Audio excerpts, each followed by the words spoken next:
வணக்கம், வாழ்க வளமுடன். ஞானசுந்தரி ஹெர்பல்ஸ்லேருந்து மூலிகை சீயக்காய் தயாரிக்க போகிறோம். அதில் 36 மூலிகைகள் இதில் வச்சுருக்கோம். என்னென்னங்கிறது இப்போ பார்ப்போம்.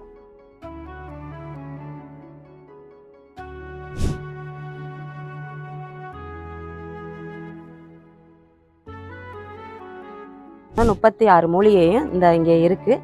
இதை இப்போ வெயிலில் காய போட போகிறோம். இது சீயக்காய், இது அரப்புட்டை, பூலாங்கிழங்கு, இது வெட்டிவேர், இது கருஞ்சீரகம், இது கடுக்காய், இது கோரைக்கிழங்கு, கற்பூரவல்லி, இது கருகப்பிள்ளை, ரோஜாய்கள், இது மரிக்கொழுந்து, இது ஆவாரம்பூ, இது கார்போக அரிசி, இது உளுந்தம்பருப்பு, இது பாசிப்பயிறு, இது காய்ந்த நெல்லி, இது சதக்குப்பை, இது செம்பருத்தி பூ, காய்ந்த செம்பருத்தி, இது கரிசலாங்கண்ணி, இது ரோஸ்மேரி, இது வெந்தயம், இது வசம்பு, இது வேப்பிலை பொன்னாங்கண்ணி, இது துளசி, இது விளாமிச்சி வேர், இது அவுரி இலை, இது சடாமஞ்சி, இது வேம்பாலம் பட்டை, இது மகிழம்பூ, இது நன்னாரி, குன்ரோசனை கிழங்கு, கிராம்பு, இது கொய்யா இலை, இது மருதாணி, இது ஆரஞ்சு தோலெல்லாம் காய வச்சுருக்கோம். இது அதிமதுரம், இது எலுமிச்சை. இந்த சீயக்காய் 36 மூலிகை இந்த அப்போ நம்ம சீயக்காயில் சேர்க்க போகிறோம்.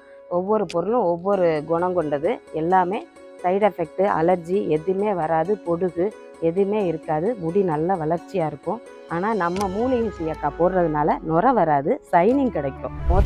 இதை போடும்போது முடி கொட்டாது. அதுலேருந்தே நீங்கள் ரிசல்ட்டை தெரிஞ்சுக்கலாம். ஒரே வாரத்தில் தெரிஞ்சுக்கலாம். அதுக்கப்புறம் முடி வளர்ச்சி ஆகிறத நீங்கள் கண்கூட பார்க்கலாம். ISO சான்று பெற்ற ஒரு லேபில் நம்ம ப்ராடக்ட் எல்லாம் கொடுத்து நம்ம டெஸ்ட் பண்ணி பார்த்தோம்.